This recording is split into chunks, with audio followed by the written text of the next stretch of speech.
let's talk about the Art Talk. The Art Talk series is the series by Sneha Arts, and Sneha is one of the leading art galleries in South India. And Dr. Snehalata Prasad, who is the director of the Sneha Arts, is also an art collector. And every year she believes that there should be a lot of events related to art, and this is one of the initiative. And today we are honored to have the most eminent artist, Vidya Sagar ji, who is joining us today. And he is not only well known in India, but internationally he has claimed a lot of recognition, and everybody in the art fraternity knows about him. So we are honored to have you here, sir. Thanks a lot for joining in. आपके बारे में बहुत सुना, और आपकी art भी बहुत देखी, एंड आज आज बहुत अच्छा लगा आप शो पे आए हैं। एंड बहुत सारे जो आर्ट फर्टिनिटी में हैं आर्टिस्ट हैं, पुराने आर्टिस्ट हैं, और बहुत सारे नए आर्टिस्ट हैं जो ये पैंडमिक में आर्ट करना शुरू किए, उनको टाइम मिला है, सब ये शो देख रहे हैं। तो उनके कुछ क्वेश्चंस है तो वो भी हम पूछेंगे।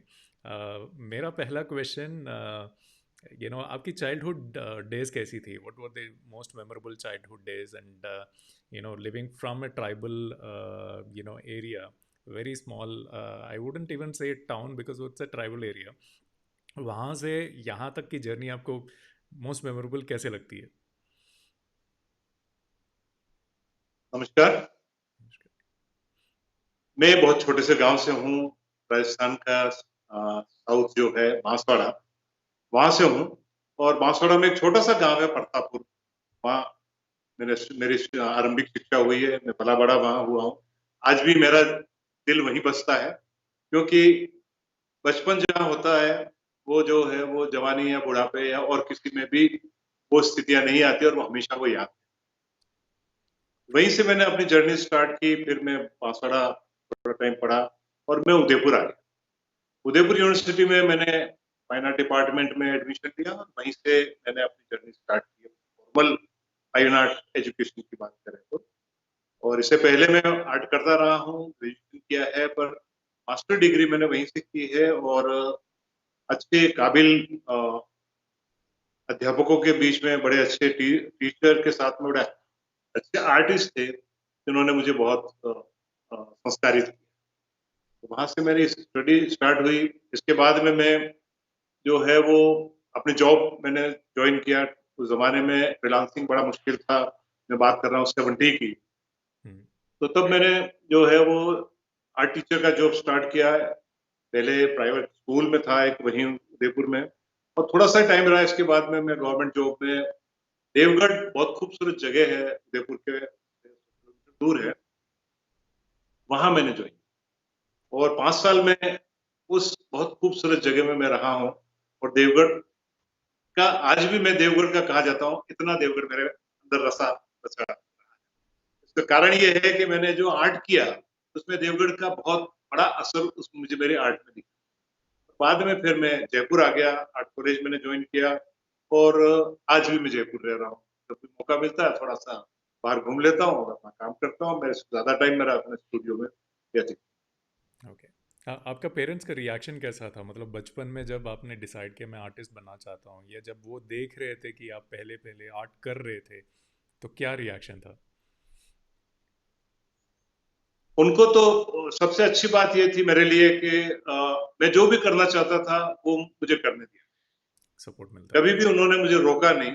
और इसके बारे में बहुत ज्यादा क्वेश्चन भी नहीं किए, क्योंकि वो बहुत ज्यादा पढ़े लिखे नहीं थे और बड़ी दुनिया भी नहीं देखी। पर हाँ, ये जानते थे कि स्पेशली मेरे फादर ये जानते थे कि आर्ट क्या होता है, आर्टिस्ट क्या होता है, वो कैसे जीता है।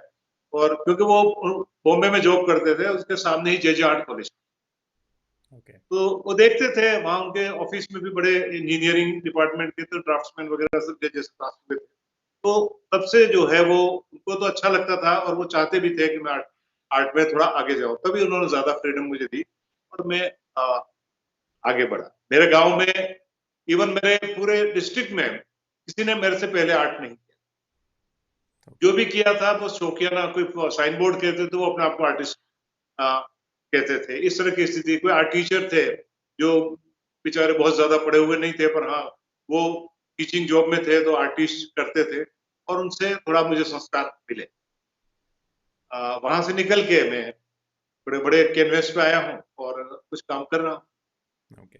बट वो ट्राइब में जब रहते हैं तो वो लोगों का ये रहता है कि एम्बिशन ये बड़ा पढ़ेगा और बाहर जाएगा, या तो डॉक्टर या इंजीनियर बनेगा उस दिनों में। मतलब क्या बोलते हैं, बिल्कुल जिज्ञासा बहुत सही, ज़्यादा ही होती थी उस टाइम पे।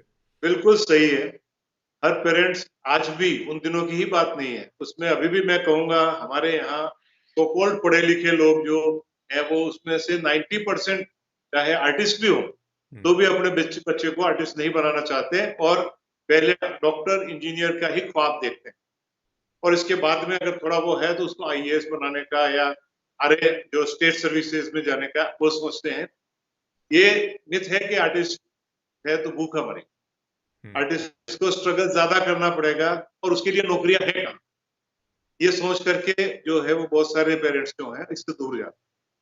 थोड़ी स्थितियां बदली हैं हम्म। पिछले कुछ सालों में, जो है वो फ्रीलांस आर्टिस्ट हमारे देश में काफी अच्छी संख्या में इसीलिए हुए हैं कि आर्ट का माहौल बदला है, आर्ट के प्रति सोच बदली है।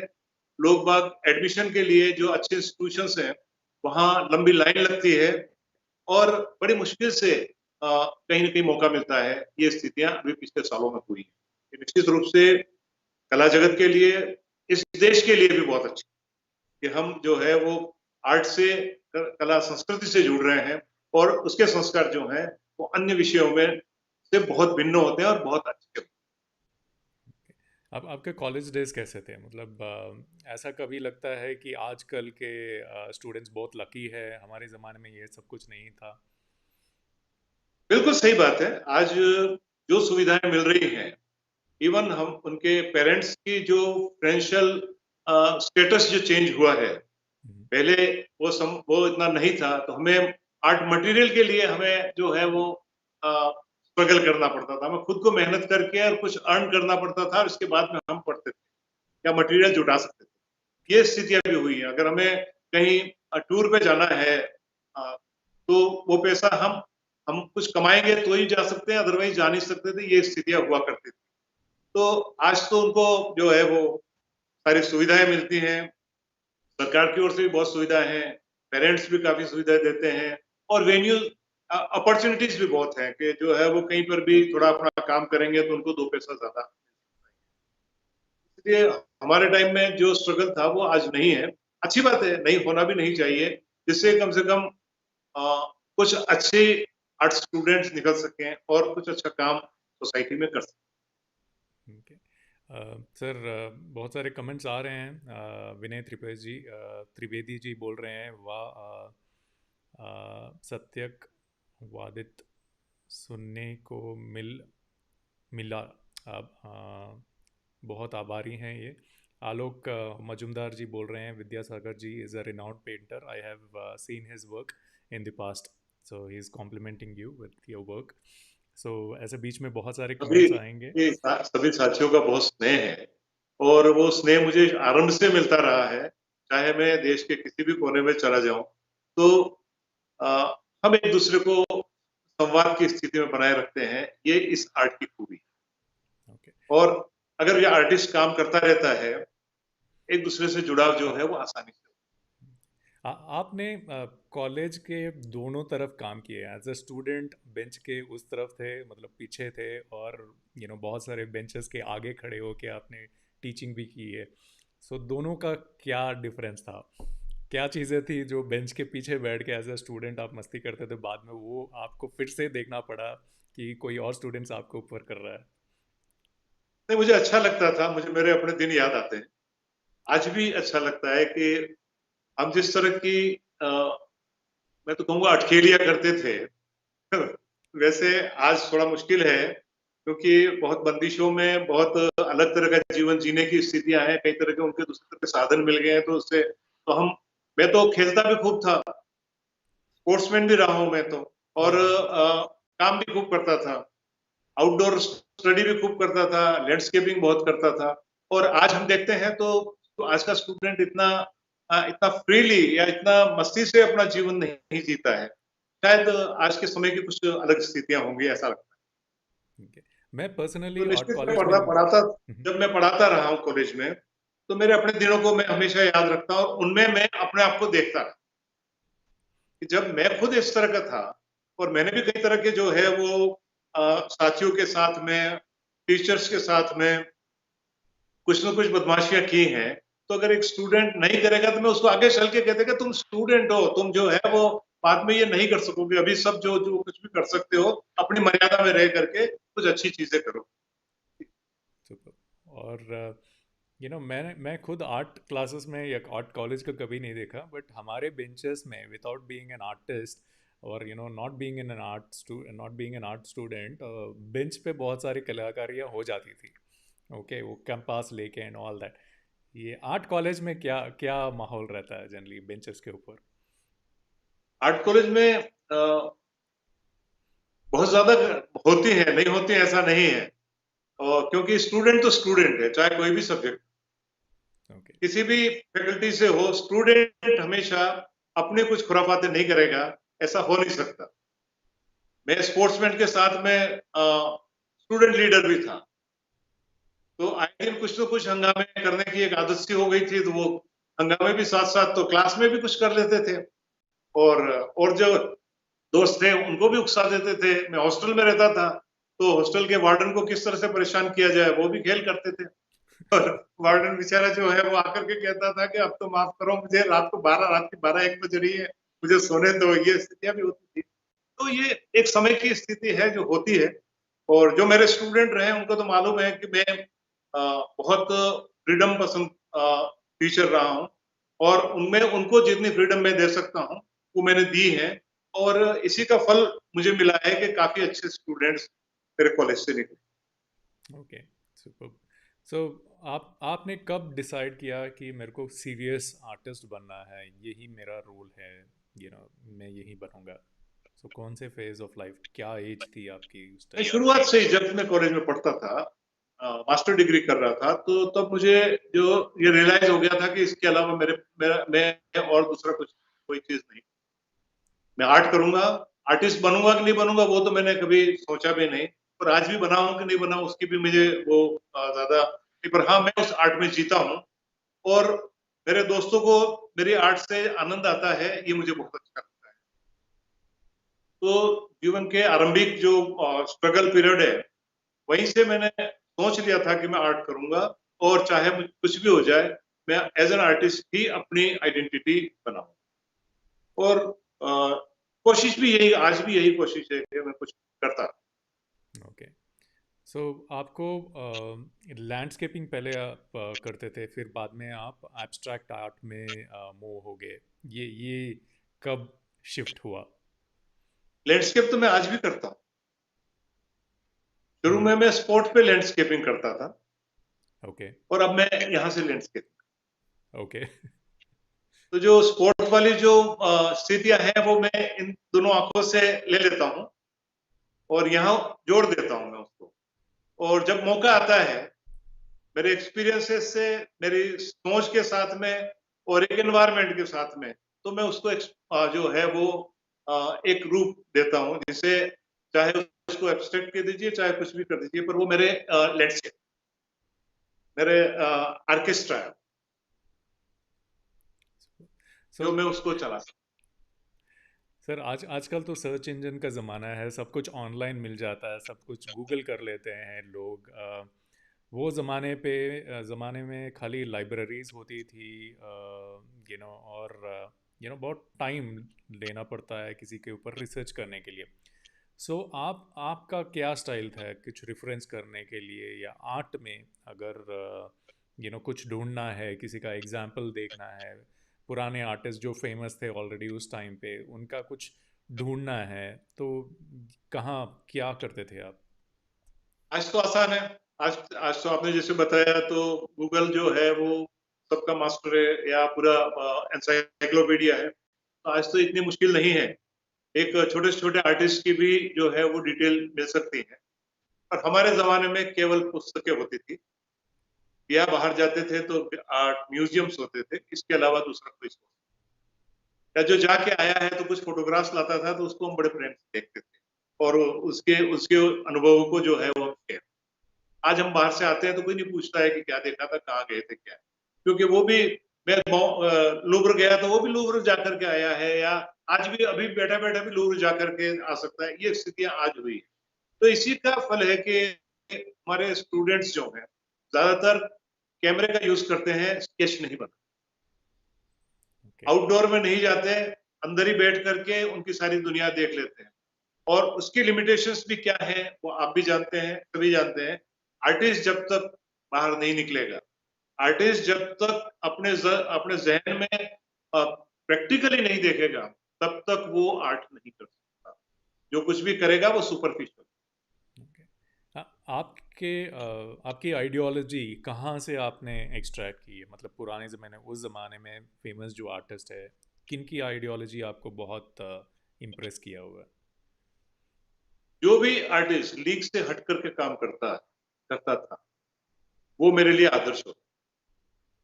मैंने कभी भी ट्रेडिशनल वे में काम करना कभी पसंद नहीं किया, जबकि मैं इस शहर का रहने वाला हूँ, इस प्रांत का रहने वाला हूँ, जहाँ हर गली में ट्रेडिशनल होता है। मुझे मालूम है कि मैं उससे हटके, उससे बाहर आकर के कुछ नया करूं, ये मैंने शुरू से ही एक संकल्प ले रखा था कि मैं ये नहीं करूं। तो मैंने कभी ट्रेडिशनल पेंटिंग नहीं किया। ट्रेडिशनल पेंटिंग को जज्ब किया है, ट्रेडिशनल पेंटिंग को खूब पढ़ा है, खूब देखा है, उन ट्रेडिशनल आर्टिस्ट के साथ में मैं खूब रहा हूँ, खूब काम किया, पर मैंने खुद ने कभी नहीं किया है। क्यों? कि मुझे ये मालूम है कि एक नया करने के लिए व्यक्ति को क्या होना चाहिए, और नया करने के बाद में उसकी क्या स्थिति। पुराना करना या पुराने के से निकालना मैं नहीं पसंद। ओके। सो बाकी कमेंट्स भी आ रहे हैं। विनय शर्मा जी बोल रहे हैं बहुत ही जान विदक,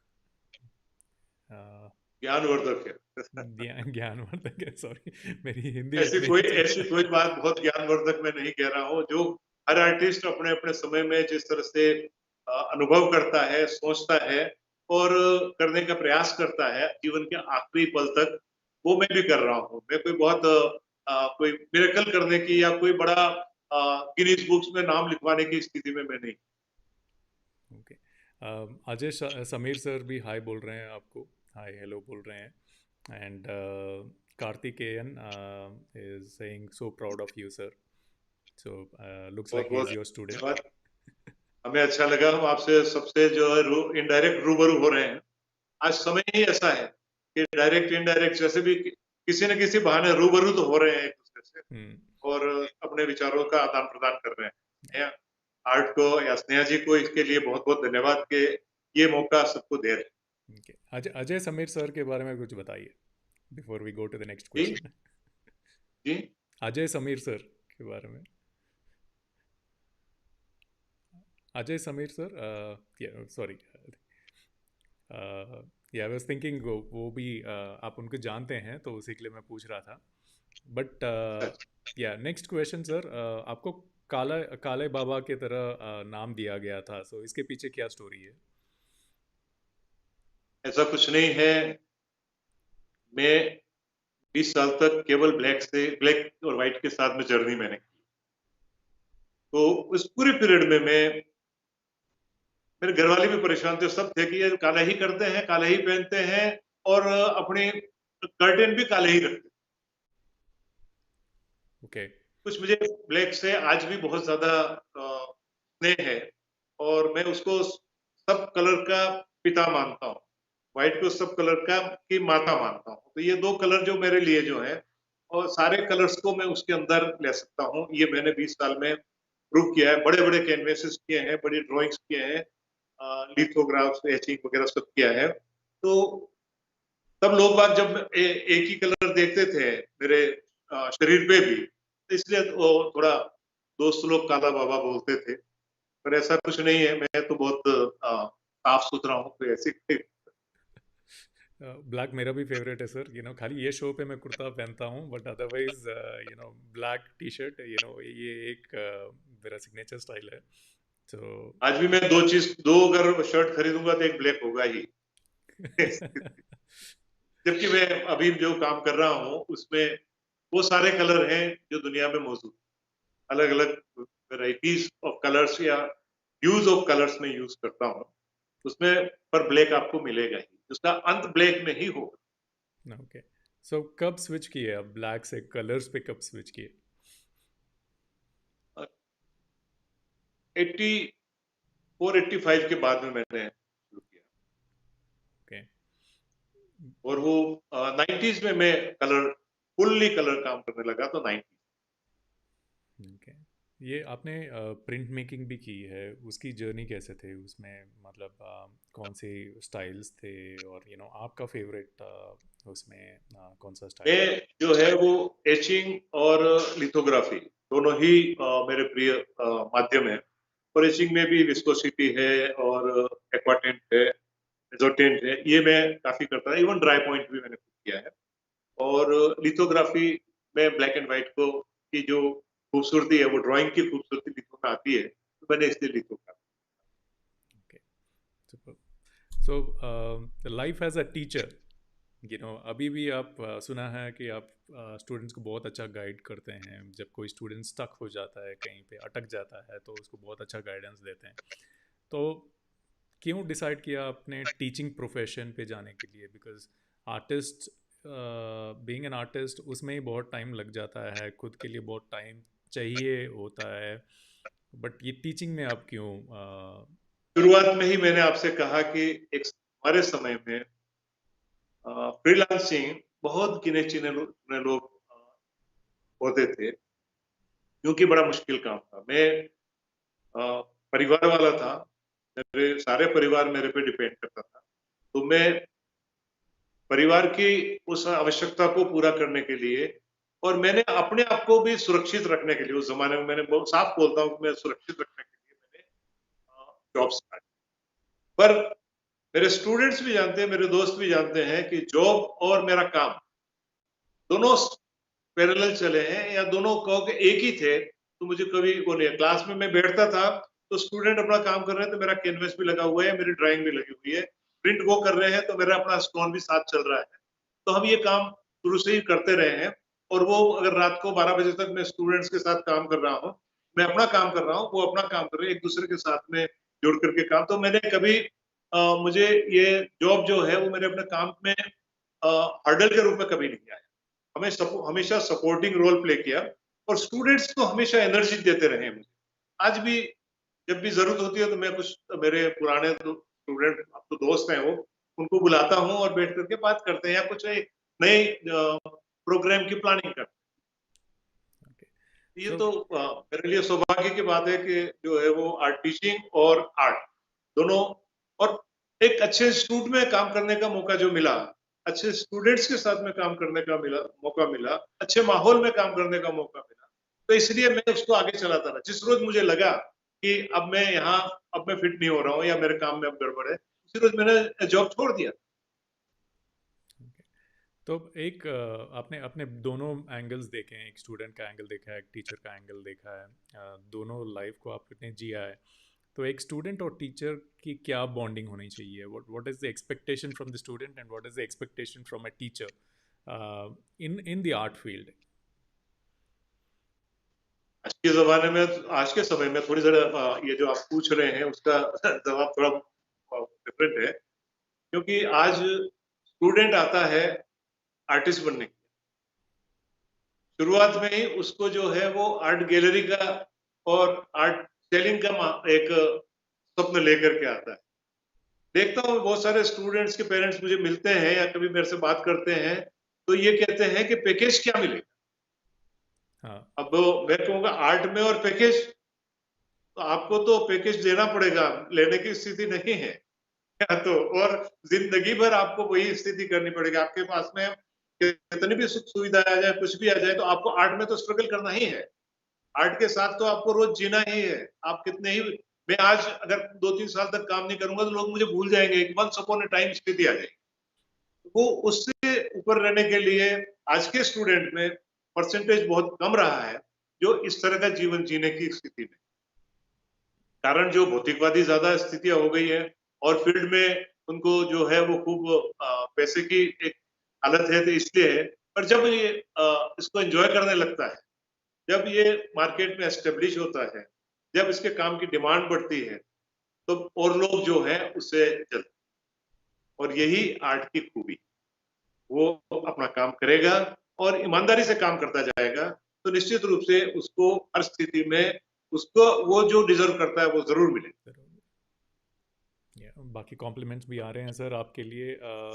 रेमी कुमारी जी गुड आफ्टरनून बोल रहे हैं, good afternoon sir. GN Rachna saying hello. Vibhuti Pandya, wow, nice to see you here sir, proud of you. And Hemant Dwivedi ji बोल रहे हैं नमस्ते। एंड स्नेहा जी बोल रहे हैं प्राउड ऑफ यू सर। ओ, तो ये ललित शर्मा जी नमस्ते बोल रहे हैं, बहुत ही स्वाभाविक। सभी सभी को मेरी ओर से बहुत बड़ा बड़ा बड़ा नमस्ते। Thank you. And Lokendra Chaudhary ji नमस्कार बोल रहे हैं आपको, he is also watching the show. So the next question sir, मैंने सुना है कि आप एक आइडिया मैन हो जो who is always behind creating events promotions, सभी आर्टिस्ट को मिला के कुछ एक्टिविटीज़ करना। सो एग्जीक्यूशन कोई और करता था बट वो आइडियोलॉजी आपकी थी बहुत सारे इवेंट्स में। ये इसके बारे में, ये जो फेस था आपका और अभी भी है, सबको मिला के let's highlight art, let's do some event, ये मैं अपने विद्यासागर जी शहर को को कैसे? कला के क्षेत्र में जिंदा चाहता हूं, और रोज जो है वो कुछ नई से नई एक्टिविटी हो, युवा कलाकार ज्यादा से ज्यादा एक्टिव रहें, वो अपने नए से नए प्रोजेक्ट में काम करते रहें, हमारे ज्यादा से ज्यादा ऑडियंस हमारे से जुड़ती रहे। ये शुरू से मेरा प्रयास रहा है। मैं जब आरंभ में जब शुरू किया था तो हमने, हमारी एक आर्ट संस्था है प्रकमण 28। प्रकमण एक्सपेरिमेंटल आर्टिस्ट उस जमाने में जो आउट लीग से हटके काम करते थे वो सारे उसके मेंबर थे। आज भी प्रकमण अपने जगह काफी काम करती है, और हमारा एक सेंटर है उदयपुर में प्रकमण, तो आर्ट गैलरीज वगैरह हम वहाँ चलाते हैं। तो उसके थ्रू भी हम कई एक्टिविटीज करते हैं। और जयपुर में आपने देखा भी और सुना भी हो, रंग मल्हार हम एक रेगुलर एक्टिविटी करते हैं। तो इस साल हमने जैसे इंटरनेशनल रंग मल्हार किया था, तो करीब 3,500 आर्टिस्टों ने पार्टिसिपेट किया था ऑनलाइन। और हर साल हम इस रंग मल्हार को पूरे राजस्थान में करते हैं, अब बाहर भी करने लगे हैं। तो ऐसी एक्टिविटी है, कभी जो है वो कोई ऐसा इवेंट भी हम वो करते हैं जो कि 10 आर्टिस्टों ने किसी एक प्लान लिया और उसको जो है वो इस पे जो है वो अपने अपने जो है वो इंस्टॉलेशन किए हैं या अपने प्रेजेंटेशन किए हैं, कोई वीडियो का प्रेजेंटेशन है। तो हमने जैसे आर्ट समिट स्टार्ट किया था। तो इस तरह से बहुत सारी एक्टिविटीज करना अच्छा लगता है, क्योंकि हमारा दायित्व बनता है सोसाइटी के प्रति कि हम कुछ करें, या हमारी जो नेक्स्ट जनरेशन आ रही है उसको हम जो है वो लाइवली वातावरण दें, जिससे कि वो आगे से आगे कुछ करते रहे। सर अच्छा है, और सोसाइटी में लोग सपोर्ट भी करते हैं, और हम जो है वो नई से नई गतिविधि, चाहे जयपुर में है, जयपुर से बाहर है, राजस्थान से बाहर है, तो हमने इंटरनेशनल एक्सचेंज राजस्थान में स्टार्ट किया। तो हमने वेल्स के साथ एक्सचेंज किया है, हंगरी के साथ एक्सचेंज किया है, जर्मनी के साथ एक्सचेंज किया है, तो ऑस्ट्रेलिया के साथ एक्सचेंज किया, अभी कोरिया के साथ में हमने एक्सचेंज कर रखा है, इजिप्ट के साथ एक्सचेंज कर रखा है। तो ये वहां के आर्टिस्ट हमारे यहाँ आते हैं, हमारे आर्टिस्ट वहां जाते हैं। तो ये इस तरह के कई एक्टिविटीज जो हैं दोस्तों के सहयोग से, मैं अकेला कुछ भी नहीं करता हूँ। मेरे दोस्त जो मेरे साथ जो है उनका बहुत वो बहुत लाइवली है, बहुत स्ट्रॉन्ग है, और वो मुझे जो है वो उकसाते रहते हैं कि हम अब क्या करना है सर, अब हम क्या करें, या अपन ये करना चाहते हैं। तो ये बहुत अच्छा लगता है, और ये हर शहर में होना चाहिए। सर आपके एक्सपीरियंस में आपने पूरा देश घुमाया है, आपने बाहर भी बाहर के कल्चर भी आपको पता है, ऐसे कौन से स्टेट्स है, अगर हर स्टेट की एक कला है, उसकी एक आर्ट पैटर्न है, उसकी एक अपार्ट फ्रॉम मॉडर्न आर्ट जो हम लोग कॉलेज में सीखते हैं, तो हर एक स्टेट के एक आर्टिस्ट हैं, आपके मुताबिक कौन से ऐसे स्टेट्स हैं जिसमें बहुत फेमस है, आर्ट का बहुत इम्पोर्टेंस है, और ऐसे कौन से स्टेट्स हैं जिसमें आर्ट है बट उतने आर्टिस्ट नहीं हैं जितने होने चाहिए, जो वो कला को नेक्स्ट लेवल में, नेक्स्ट जनरेशन तक ले सक्सेसर्स को आज की डेवलप तारीख करके। में तो शायद ही कोई ऐसी जगह होगी जहाँ इस तरह की स्थिति, क्योंकि हर जगह का कलाकार दूसरे कलाकार से सीधा जुड़ा है। एक स्टेट का कलाकार दूसरी स्टेट में आकर के पढ़ता है, दूसरे अच्छे इंस्टीट्यूशन में अपना एडमिशन लेकर के और अपना करियर स्टार्ट करता है, और फिर इसके बाद में हर छोटी सी स्टेट में भी एक स्टेट एकेडमी आर्ट कॉलेज है, तो माहौल अभी बहुत अलग है। तो ऐसा नहीं है कि और फिर आप जानते हैं कि आज के इतने साधन है कि जिसमें सीधा जुड़ता है आपके साथ। आप हैदराबाद में बैठे, मैं जयपुर हूँ, तो सीधे जुड़ रहे हैं। तो स्टूडेंट आज का मेरे से भी ज्यादा एडवांस है, वो बहुत कुछ जुड़ता है। तो ऐसा मुझे नहीं लगता कि कोई भी स्टेट इस तरह का रहा हो। बहुत सारे स्टेट्स की जो फोक आर्ट है, ट्राइबल आर्ट है, ट्रेडिशनल आर्ट है, वो काफी रिच रही है और आज भी चल रही है। अ, उसकी डिमांड भी है मार्केट में, तो इसलिए वो उनका अपने जीविकोपार्जन के लिए बड़ी अच्छे अच्छे साधन के रूप में भी हो रही है। तो इसके साथ में ट्रेडिशनल और कंटेम्पररी का कोई हमारे यहाँ क्लैश नहीं है, बहुत अच्छी बात है, और ये अच्छे से अच्छा माहौल देते हैं और नेक्स्ट जनरेशन को अ, ये फायदा मिले। Okay, super sir. थोड़े और कॉम्प्लीमेंट्स आ रहे हैं। समदार सिंह खंगरोड सागर सर बोल रहे हैं, my best wishes and congratulations to Sneha arts, Ravi ji and Shri Vidyasagar Upadhyay जी।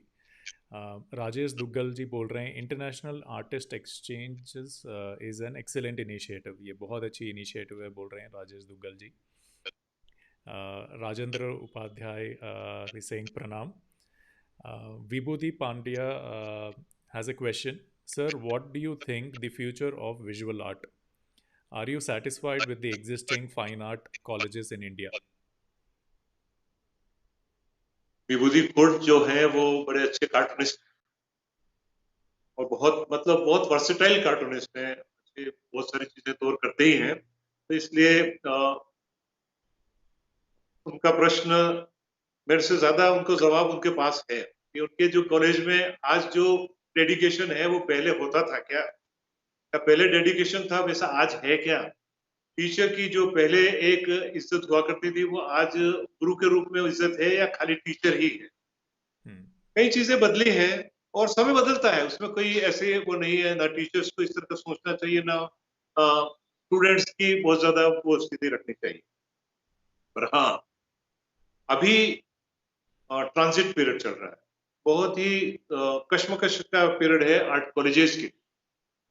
एक पीढ़ी थी वो सारी रिटायर्ड हो गई, दूसरी पीढ़ी आई है और उसमें वो अपनी identity as a teacher, as an artist तो अच्छी हो सकती है, पर एज ए टीचर जो है बहुत चैलेंजिंग जॉब है ये फाइन आर्ट पढ़ाना। तो एज ए टीचर वो अपने आइडेंटिटी बनाने में लगे हैं, थोड़ा समय लेगा। पर ऐसा नहीं है कि अब आर्ट कॉलेज जो नीचे जा रहे हैं और पहले आर्ट कॉलेज ऊपर। उस समय भी ये कहा जाता था कि इससे पहले वाले ये बोलते थे कि हमारे जमाने में था वो, अब नहीं। तो आज भी बोलते हैं, या मेरे जैसे भी बोलते हैं कि भाई हमारे टाइम में तो इस तरह से होता था, आज की स्थिति ये नहीं। कल फिर अगली जनरेशन तो वो, ये तो एक समय का आवाजाही चलती रहेगी।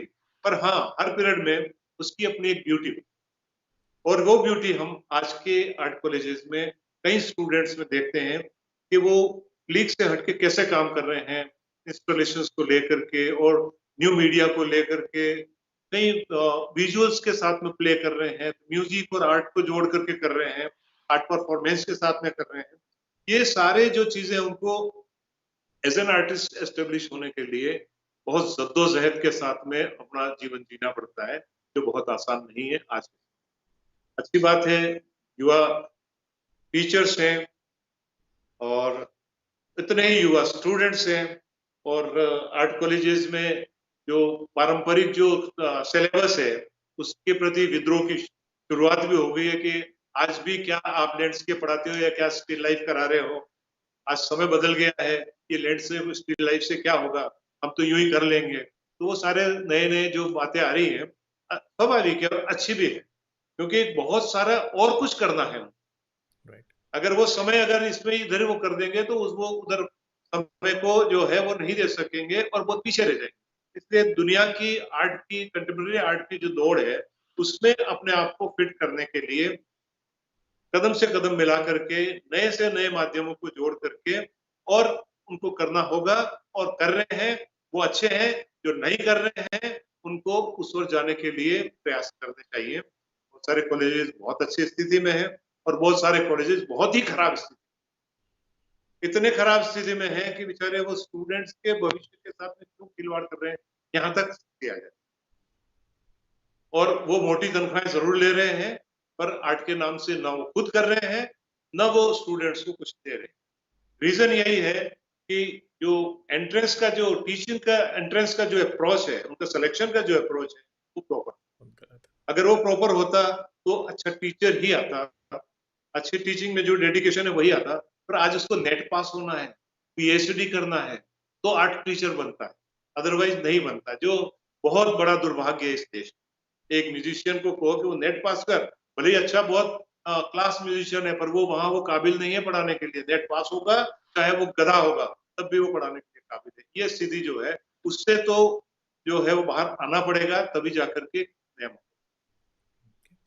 सर आपका पर्सनल चॉइस क्या है? आप अगर चांस मिले तो सिटी में ज़्यादा टाइम स्पेंड करना चाहते हो या फॉरेस्ट एंड विलेजेस? मैं आज भी गांव रेगुलर जाता रहता हूँ, और यहाँ पे भी मेरे आसपास के जो गांव हैं वो मुझे बहुत अच्छे लगते हैं, क्योंकि मैं तो बचपन मेरा, आज भी मैं गांव का ही आदमी हूँ। शहर तो मेरी मजबूरी है रहने। मेरा मेरा मन होगा, मन की होगी तो मैं निश्चित रूप से गांव में ही जाकर के रहना चाहूंगा। पर बड़ा मुश्किल है इस देश में, गांव में जीना बड़ा आसान नहीं है। पर हाँ, धीरे धीरे बहुत सारी चीजें हमने, जैसे मेरा अपना गांव है, मेरे गांव में हम लोगों ने पूरे आर्ट का माहौल बना रखा है। करीब 500 से ऊपर विदेशी आर्टिस्ट मेरे गांव में आ चुके हैं।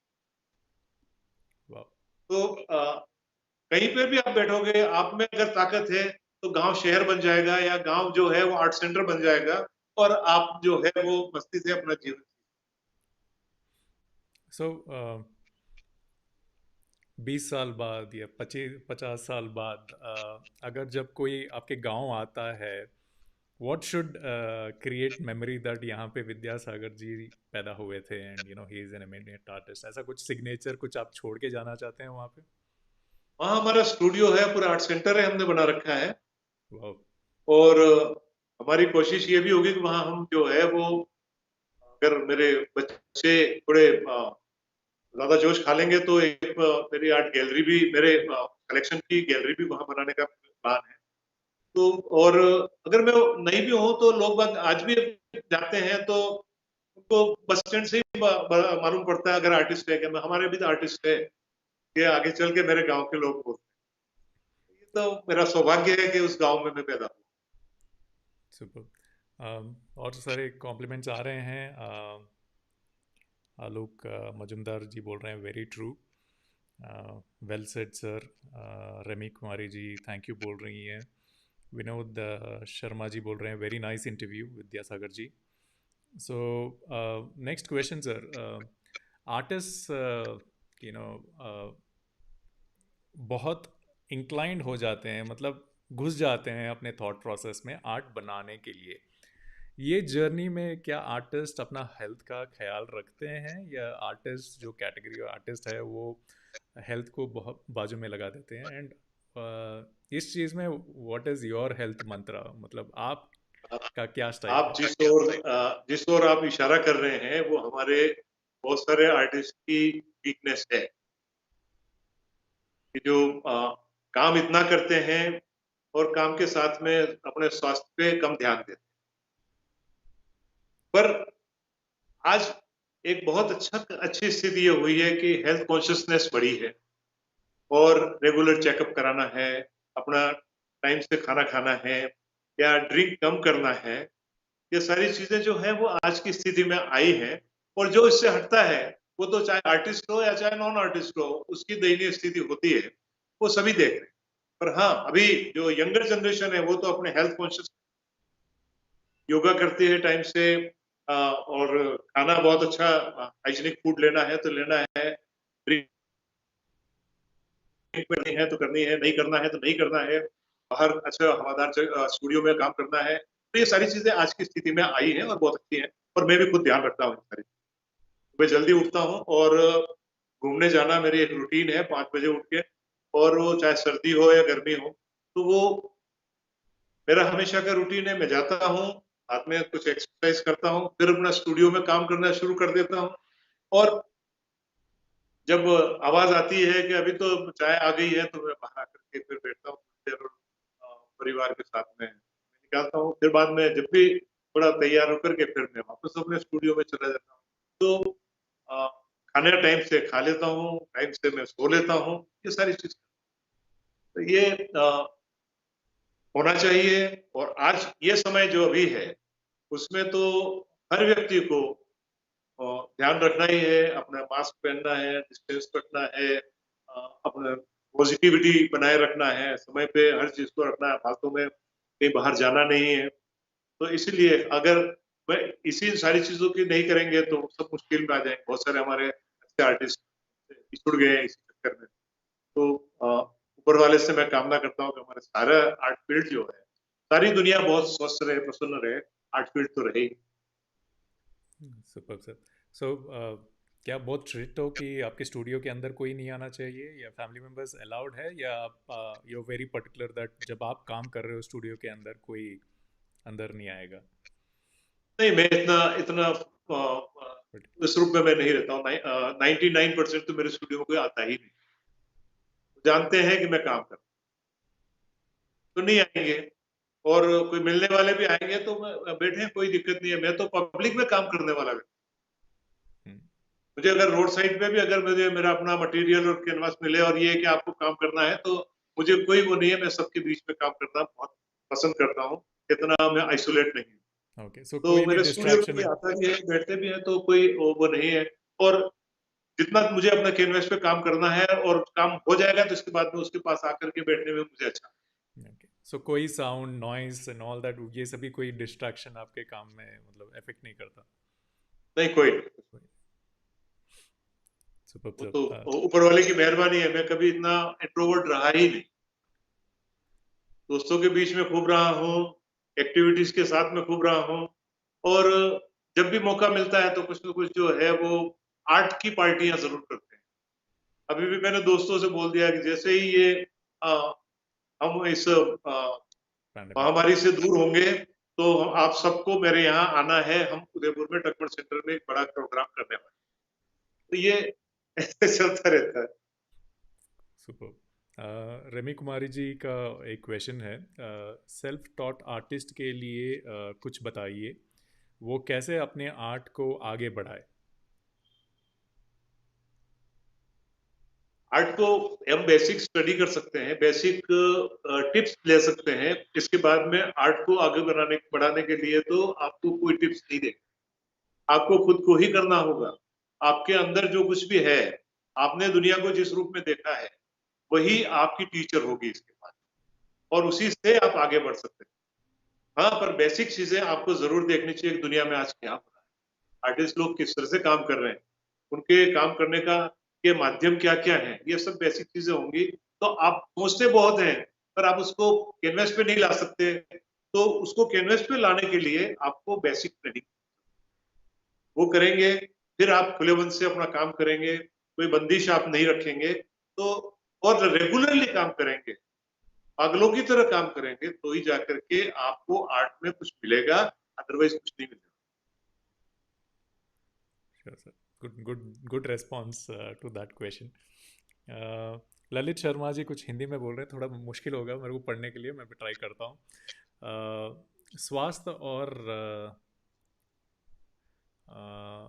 स्पष्ट वर्त के लिए, सॉरी बहुत मुश्किल हो रही है, वो छोटे छोटे हैं ना, तो कोई आई बात स्किप नहीं, दिस मैं क्वेश्चन ललित ललित ललित से शर्मा जी। बाद में बात कर लूंगा। या बट अशोक भंडारी जी बोल रहे हैं health and artist, nice talk. I think ये बहुत पसंद आया जब आप हेल्थ के बारे में, आर्टिस्ट के हेल्थ के बारे में आपने बात किया। सो होना चाहिए, जरूरी है।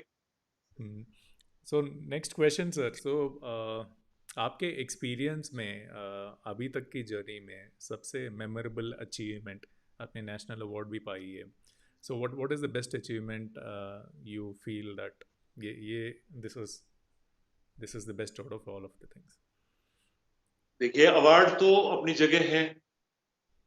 मैं पढ़ता था तभी मुझे स्टेट अवार्ड मिल गया और इसके बाद में मिलते रहे। अब मैं उस अवार्ड की भूख भी नहीं रखता।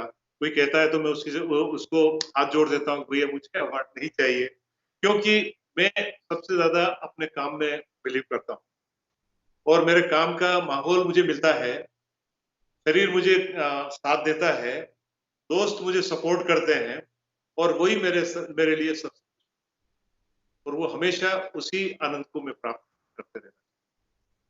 जब भी मैं आर्ट कैंप में नेशनल लेवल के, इंटरनेशनल लेवल के कैंप में भी जाता हूँ या छोटे कैंप में भी जाता हूँ, तो मैं बहुत एंजॉय करता हूँ कि मैं दोस्तों के बीच में उनके अनुभवों को शेयर करता हूँ।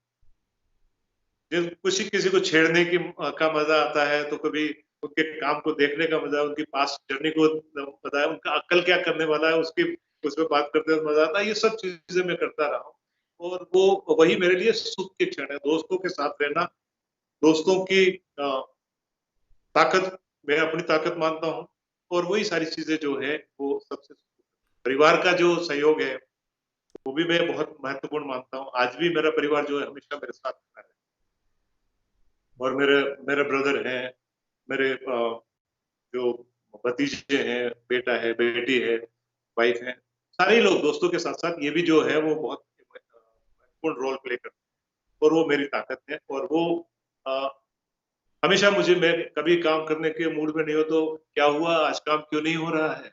ये सारे प्रश्न आते हैं और फिर वो कुछ ऐसी बात कर देते हैं कि मैं उठ करके वापस अपने स्टूडियो में चला जाता हूँ और काम वापस शुरू हो जाता है। तो वो ताकत जो है या वो अ, इंस्पिरेशन जो है, वो मुझे दोस्तों से और परिवार से ही, सोसाइटी ने मुझे खूब दिया है। मैं अर्ली पीरियड की बात करूँ, 70 में मैंने पहला शो किया था और मेरे पास में कुछ भी नहीं था। मैंने ₹25 में तो गैलरी बुक कराई और ₹25 बाकी दूसरे खर्च करके मैं दिल्ली गया था, आईफैक्स में मैंने पहला शो। जब ₹160 में मेरी ड्राइंग सेल हुई, तो मुझे मेरे खुशी का जो अंदाज़ा नहीं लगा सकते आप, इतना मैं खुश कि मैंने आज इतना बड़ा ₹160 में एक छोटी-सी ड्राइंग जो है उस समय मैंने सेल की। तो वो ऐसे अच्छे क्षण जो बहुत हैं मेरे, तो किसी नेशनल गैलरी में कभी किसी से झगड़ा हो गया और उसी साल उसने मेरी पेंटिंग खरीद ली। वो एग्ज़िबिशन में आया था तब तो उल्टा-सीधा बोल रहा था और पेंटिंग खरीदने में बिल्कुल अलग तरह का अंदाज़ है। वो फिर मेरी उनसे बात हुई तो वो बताने लगे कि मैं ये बोल रहा था, ये नहीं, वही पेंटिंग जो हमारा बहुत डिस्टर्ब वहाँ, ऐसे कई ऐसी स्थितियाँ आती हैं और हर आर्टिस्ट के साथ होता है। मैं तो गाँव का आदमी हूँ, तो आड़ू किस्म का आदमी हूँ। तो जो है वो सामने जो बोलना है वो स्पष्ट बोल देता हूँ और जो मुझे बुरा माने कि नहीं, कई लोग हैं ऐसे आज भी मुझे यही सोचते हैं कि ये इससे संपर्क रखना थोड़ा दूर है। तो वो, पर जब उनको मालूम पड़ता है कि नहीं, मैं तो मेरा तो स्वभाव ही ये है, तो वैसे ही मैं अपने आर्ट में भी यही करता हूँ। जो कोई काम को नहीं करता मैं वहाँ से स्टार्ट, अच्छा तुम्हारा ये जो है, मैं इतना से कैनवास को लेकर के जो 3 इंच बाय 3 इंच के कैनवास को लेकर मैं पेंटिंग करता हूँ और ऐसे 20-25 कैनवासेस देख करके लोग कहेंगे कि ये क्या किया? मैंने कहा कि हाँ, यही तो मज़ा है। और मैं 12 फीट के कैनवास को भी जब शुरू करता हूँ, तो मैं जब तक पूरा नहीं करता तो जो है वो जुनून के साथ में लगा रहता हूँ और मैं जब पूरा होता है तभी मैं हटता हूँ।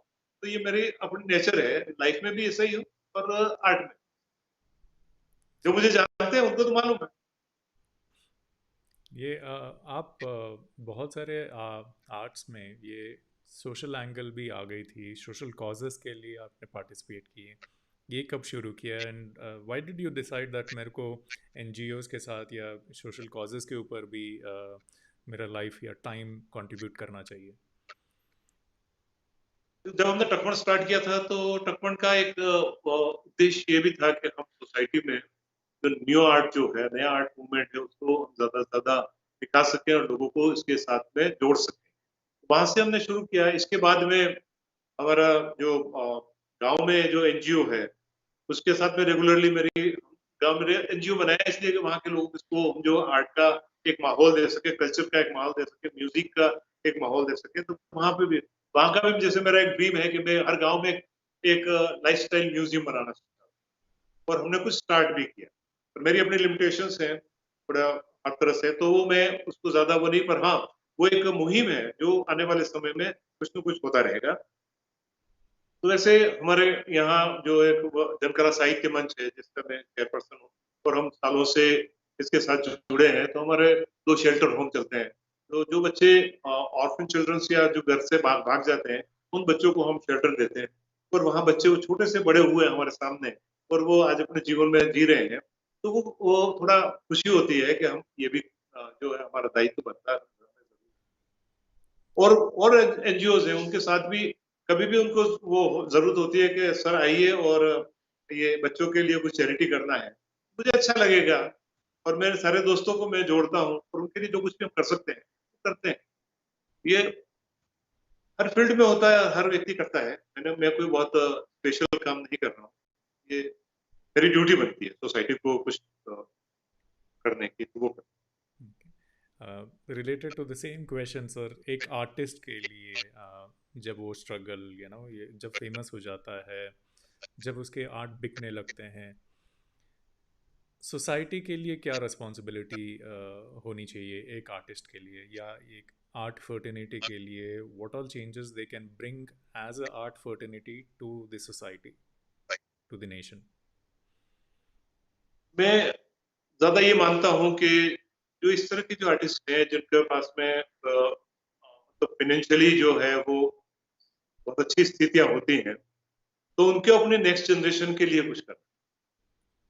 बाकी और सोसाइटी के और जो घटक हैं, एनजीओ बहुत है वो करते हैं, पर अगर वो नेक्स्ट जनरेशन के लिए उनको कुछ अच्छी अपॉर्चुनिटीज देने के लिए, उनको कुछ फाइनेंशियल सपोर्ट करने के लिए, उनके इंस्टीट्यूशन में जाकर के कभी जो है वो अपने आप को अपनी सेवाएं देने की स्थिति जो जो कर सकते हैं, ऐसा कुछ करें, वो मैं ज्यादा अच्छा मानता हूँ बनिस्बत जो वो तबका है जो उसमें तो कर देते हैं, पेंटिंग दे देते हैं, और उसके उनकी पेंटिंग बिकती है, उससे वो जो है वो एनजीओ अपना आगे का फाइनेंस जुटा लेते हैं।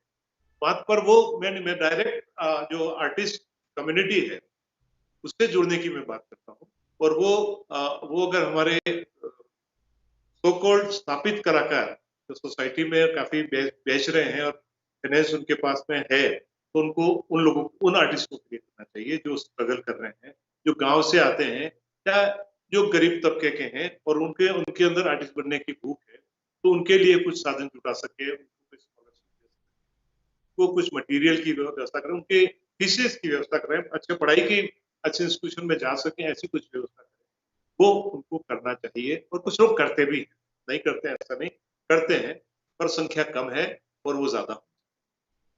ओके सर, और थोड़े क्वेश्चंस आ रहे हैं। जी एन रचना जी, रचना जी पूछ रहे हैं, sir I am a digital artist, what digital art का फ्यूचर है? मतलब डिजिटल आर्ट का क्या फ्यूचर है, ये पूछ रहे हैं डिजिटल डिजिटल आर्ट। वर्ल्ड चल रहा है, आज के जमाने में हर चीज तो डिजिटल है। अगर आपके काम में बहुत अच्छी स्थितियां हैं, काम जो है वो आपका एक्सक्लूसिव है, आपके काम में नए से नई अप्रोच आ रही है, तो डिजिटल आर्ट हो या कैनवस आर्ट हो या स्कल्पचर हो, कोई फर्क नहीं पड़ता, सब बराबर है। और सभी का फ्यूचर जो है अपनी अपनी जगह बहुत अच्छा है। निश्चित रूप से डिजिटल आर्ट की इस देश में जैसे प्रिंट मेकिंग की बहुत अच्छी स्थितियां मार्केट में नहीं हुई, वैसे डिजिटल आर्ट की भी है। अरे ये तो प्रिंट है, या अरे इसमें तो क्या है, ये इस तरह के पर नहीं, ऐसी स्थिति नहीं है। मिथ टूट रहा है, क्योंकि हम हर चीज को डिजिटलाइज कर रहे हैं, हर चीज का जो नई टेक्नोलॉजी के साथ में हम जोड़ रहे हैं, तो इसमें भी उसका जो है वो फ्यूचर बहुत अच्छा है। और आपको अपडेट होना पड़ेगा, आपको लेटेस्ट टेक्नोलॉजी के साथ में जुड़े रहना पड़ेगा, तब जाकर के बहुत सारी चीजें आपको मिलेंगी। तो आप लगे रहिए, निश्चित रूप से अ, मेरी शुभकामनाएं हैं, और आप निश्चित अच्छा करेंगे, क्योंकि आपके अंदर कुछ करने की भूख है, चाहे उसका माध्यम कुछ भी। Thank you. आलोक मुजुमदार जी बोल रहे हैं, so impressive advice for art teachers. Lalit Sharma ji बोल रहे हैं, कला और कलाकारों के लिए कभी भी ना नहीं सुनना चाहिए। I mean, ये वो बोल रहे हैं। और स्नेहा जी पूछ रहे हैं, sir tell us about your dream project. So क्या क्या चल रहा है, क्या ड्रीम प्रोजेक्ट है आपका? एक सोसाइटी के लिए है, वो तो अपनी जगह है, उसका तो मैं अपने आप में कुछ नहीं कर सकता, क्योंकि मेरे साथ में पूरी टीम होगी तभी जाकर के होता है। पर मैं अपना एक पूरा म्यूजियम बनाना चाहता हूँ। और मेरा एक, इससे पहले मैं एक रेट्रोस्पेक्टिव शो जो 50 इयर्स ऑफ माय जर्नी, वो उसके लिए मैं प्लान कर रहा हूँ। और उस पे उसके साथ ही एक अच्छे पब्लिकेशन का प्लान कर रहा हूँ। आप सभी का सहयोग होगा, सभी की शुभकामनाएं होंगी, तो आने वाले समय में अ, ये भी पूरा होगा। और बाकी रही मेरे अपने काम की बात, तो आप सब मुझे इतनी ताकत दीजिए कि मैं काम करता रहूं, नए से नया एक्सपेरिमेंट करता रहूं, नई से नई सोच के साथ में मैं आप सबके साथ जुड़ता रहूं। और आप जो है वो मुझे प्रोत्साहित करते रहिए, और नया से और नई चीज, रोज नई बात आती है, नए सोच आते हैं, तो वो और आते रहें, और मैं आपके साथ जुड़ा रहूं, बस ये। Super sir, super, all the best for your dream project. And I completely agree, जो अगर कम्युनिटी स्ट्रांग हो और सब मिलके एक एक का ड्रीम प्रोजेक्ट एक एक महीने एक एक साल कंप्लीट करने के लिए एग्री हो जाए, ये सभी ड्रीम प्रोजेक्ट्स बनना बहुत इजी है। सो वही बोलते हैं हमारे कम्युनिटी में, जीप हम लोग जनरली यूज़ नहीं करते, बहुत रेयरली यूज़ करते हैं सभी को उसमें, बट एक जीप रहने का ये रहता है। तो सब मिलके मतलब 1-1 lakh, 8 lakh, use it. So I think ऐसे ही कम्युनिटी में अगर एक एक म्यूजियम एक एक आर्ट गैलरी डिसाइड करे कि ये साल ये बनेगा, सब साथ रखेंगे, सो आई थिंक बहुत चीज़ें कर सकते हैं। सो ऐसा ही कुछ प्रयास हमारे पूरी टीम कर रही है। और मेरे गांव में बहुत सारे लोग हैं जो इसके साथ जुड़े हैं, और गांव के छोटे छोटे गांव पास के जितने हैं, उनमें भी कई, जब कलाकार जाते हैं उन गांवों में जो काम करते हैं, तो पूरा सपोर्ट उनको मिलता है, और उनको मालूम है कि कलाकार के साथ में कैसे व्यवहार करना चाहिए। बाहर का विदेशी भी है, तो उसके साथ में, हमारे देश में तो वैसे ही हॉस्पिटलिटी बहुत फेमस है, अभी पूरी गड़बड़ है, अभी सबको डिस्टेंस मेंटेन करना है। और तो वो तो समय छोटा सा है, निकल जाएगा, पर उसका पूरा आनंद गांव के लोग भी लेते हैं, और बाहर के आर्टिस्ट जो आते हैं, चाहे इंडियन हो चाहे विदेशी हो, वो भी खूब आनंद लेते हैं। और वो माहौल जो है वो हम और भी ज्यादा अल्लाह हो जाएगा, ऐसा कुछ। हो जाएगा सर। इतने सारे पॉजिटिव लोग हैं, तो रेमी कुमारी जी थैंक यू बोल रहे हैं, बहुत सुंदर थॉट है सर आपका, वेरी इंप्रेसिव टॉक, बहुत पॉजिटिव वाइब्स हैं आपके बातों में। न्यू आर्टिस्ट के लिए जो आप कर रहे हैं बहुत सराहनीय है, सराहनीय है। मेरी बहुत सारी विशेस हैं आपके लिए। सो ये सभी एनर्जी बूस्ट दे रही हैं रेमी जी, बिकॉज आपने पूछा है कि आप पीछे से एनर्जी दीजिए, हम आगे और काम करेंगे। आलोक मजुमदार जी बोल रहे हैं, yes you are great sir, your concept is different and ultimate. नमस्ते जी, सुमित्रा जी बोल रहे हैं, आपको हार्दिक स्वागत है, बहुत बहुत शुभकामनाएं जी। सो देखिए कितने सारे कॉम्प्लीमेंट्स आ रहे हैं, आपके ड्रीम प्रोजेक्ट तो बन जाएगी फॉर श्योर। ये ये इन सब साथियों की मेहरबानी है, उनका जो स्नेह है, इसीलिए तो मैं आर्ट कर रहा हूँ, आर्ट में जिंदा हूँ। अदरवाइज तो वो एनर्जी कहाँ से मिलेगी? दोस्तों से ही मिली है, वेल विशर से ही मिली है, आर्ट लवर से ही मिली है, सोसाइटी से मिली है, और वो मिलती रहेगी, मुझे मालूम है। सो सुमित्रा जी बोल रहे हैं, आप प्रा अ, प्रेरणादायक है, प्रेरणादायक है आपको आपके विचार। सो सर नमस्ते बोल रहे हैं Dilip Dave ji. So again sir thanks a lot for coming on the show, आपने जो टाइम लिया हमारे आर्ट शो आने के लिए। And thanks to Sneha ji, because because of her I'm able to connect with eminent artists like you and all the friends who are joining and watching this particular show, both from art community, new artist who started doing art recently. मेरे बहुत सारे दोस्त हैं जिन्होंने अभी pandemic में art शुरू किया है, और बहुत सारे लोग they are not from art but they like art, they appreciate art, they are the buyers of art. So सभी जो देख रहे हैं, thanks a lot for joining us. Again sir, thanks a lot for taking time out. कुछ बोलना चाहते हैं audience को before we end this particular talk show? हमारे लिए, आर्टिस्ट के लिए, आर्टिस्ट कम्युनिटी के लिए खाली आर्टिस्ट, आर्ट स्टूडेंट ही महत्वपूर्ण नहीं है. ज्यादा महत्वपूर्ण है आर्ट लवर्स, आर्ट कन्वर्सियर्स, आर्ट में इनडायरेक्टली जीने वाले. अगर वो नहीं हो तो हमारे आर्ट का कोई मतलब नहीं, हमारे आर्ट गैलरीज का कोई मतलब नहीं. तो हम जो है वो सही रूप में उनकी ही देन.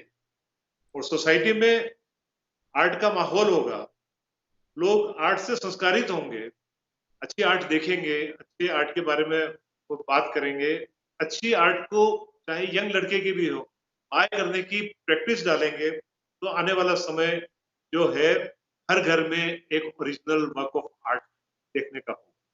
और वो ड्रीम मेरा जो है वो निश्चित रूप से अगर हम सभी प्रयास करेंगे तो होगा. लो प्राइस भी होगा, कोई ऐसी बात नहीं है कि जो है वो 5 करोड़, 1 करोड़, 2 करोड़, 50 लाख, 25 लाख नहीं. 500 रुपए में भी आप ड्राइंग खरीद सकते हैं, उसका आप अपने ड्राइंग रूम में लगा सकते हैं.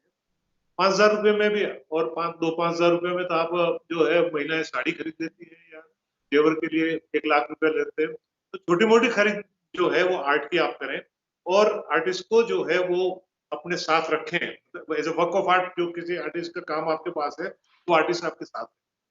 आप उसके काम के साथ में जीते हैं, और आपको उस काम से बहुत सारी प्रेरणा मिलती है.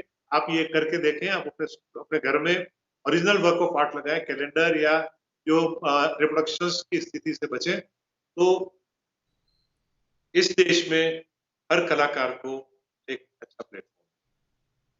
धन्यवाद, बहुत बहुत शुक्रिया थैंक यू नेहा सर, जी. Thanks a lot. और यही इसी तरह का माहौल हमें मिलता रहे कलाकारों के साथ में जुड़ने. बहुत बहुत Thank you. Thank you, friends. Have a great day ahead.